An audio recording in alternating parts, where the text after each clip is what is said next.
Salam dari Rumah Retreat Batam Oase Center.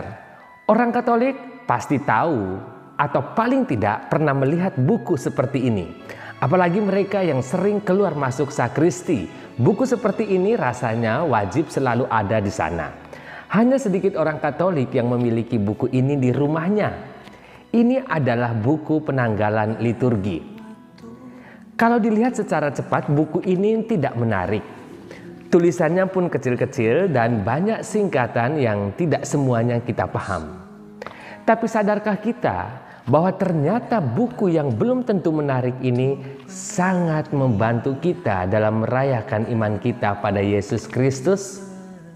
Kali ini kami akan mencoba membantu saudara-saudari untuk mengenal dan akrab dengan buku kecil ini. Sehingga kiranya bisa membantu Bapak, Ibu, saudara-saudari semua dalam memaknai hari-hari hidup Anda. Mari kita mulai dengan sisi paling luar dan paling depan dari buku ini. Di sini tertulis kalimat judulnya, Penanggalan Liturgi 2021 tahun B/1 dikeluarkan secara resmi untuk Gereja Katolik Indonesia disusun oleh Komisi Liturgi KWI. Beberapa poin bisa kita bahas di sini sehubungan dengan informasi yang kita jumpai di cover buku ini. Informasi yang pertama, kalimat judul Penanggalan Liturgi 2021 mau menegaskan bahwa penanggalan ini bukan penanggalan Masehi, bukan penanggalan Jawa, atau penanggalan populer lainnya. Buku ini berisi penanggalan yang memuat hari-hari perayaan liturgis yang dirayakan sepanjang tahun.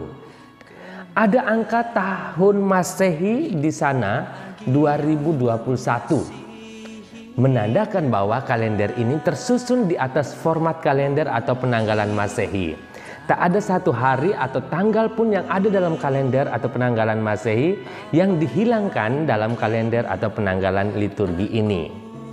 Dengan kalender liturgi ini, gereja mau menegaskan bahwa setiap hari, setiap waktu adalah kudus.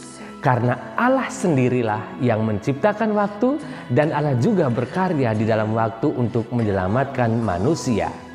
Jadi waktu bukan lagi sekedar pergantian pagi, siang, senja, malam atau pergantian hari, minggu, bulan, dan tahun. Melihat buku ini, kita hendaknya diingatkan bahwa setiap hari adalah kesempatan untuk melatih diri hidup dalam kekudusan. Karena Allah terus bekerja dalam gereja untuk menyelamatkan kita dari hari ke hari. Informasi kedua.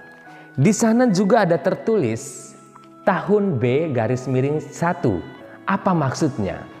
Jadi begini saudara-saudari. Karena isi Alkitab itu sangat luas dan syarat akan makna, maka bacaan-bacaan kitab suci yang adalah firman Allah tersebut dibagi ke dalam bacaan-bacaan mingguan dan bacaan harian. Bacaan mingguan dibagi menjadi 3 tahun, yakni tahun A, tahun B, dan tahun C. Bagaimana mengetahui bahwa tahun ini adalah tahun A, B, atau C? Ini rumusannya. Angka tahun yang bersangkutan dibagi angka 3.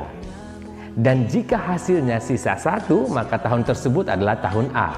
Jika hasilnya sisa 2, maka tahun tersebut adalah tahun B. Dan jika habis terbagi, maka tahun tersebut adalah tahun C. Kita lihat simulasi berikut. Tahun 2020 dibagi 3 sama dengan 673,3, maka dia masuk dalam tahun A. Tahun 2021 dibagi 3 menjadi 673,67. Ada 2 angka di belakang koma, maka menjadi tahun B. Tahun 2022 dibagi 3 sama dengan 674. Habis dibagi, maka tahun 2022 adalah tahun C. Jadi jelas ya kenapa di sini tertulis tahun B? Saudara-saudari yang terkasih, bacaan Injil yang dibacakan selama tahun A adalah Injil Matius, selama tahun B adalah Injil Markus, dan selama tahun C adalah Injil Lukas. Sedangkan Injil Yohanes diselipkan dalam ketiga tahun tersebut berdasarkan makna iman di balik perayaan hari Minggu tersebut. Itulah sebabnya gambar Santo Markus ada di cover depan buku ini. Bacaan harian dibagi menjadi dua, yakni tahun 1 dan tahun 2 atau tahun ganjil dan tahun genap.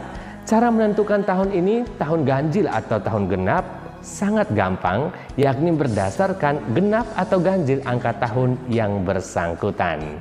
Saudara-saudari yang terkasih, dari pembagian tahun liturgi yang agak rumit ini, ada pesan baik di sana. Yakni bila kita mengikuti perayaan Ekaristi hari Minggu dalam 3 tahun, berarti kita sudah menuntaskan seluruh isi Alkitab. Dan seandainya jika kita juga rajin mengikuti misa harian, maka seluruh Alkitab sudah kita dengarkan dalam tempo 2 tahun saja. Informasi ketiga yang ingin kami bagikan adalah di cover juga tertulis dikeluarkan secara resmi untuk Gereja Katolik Indonesia.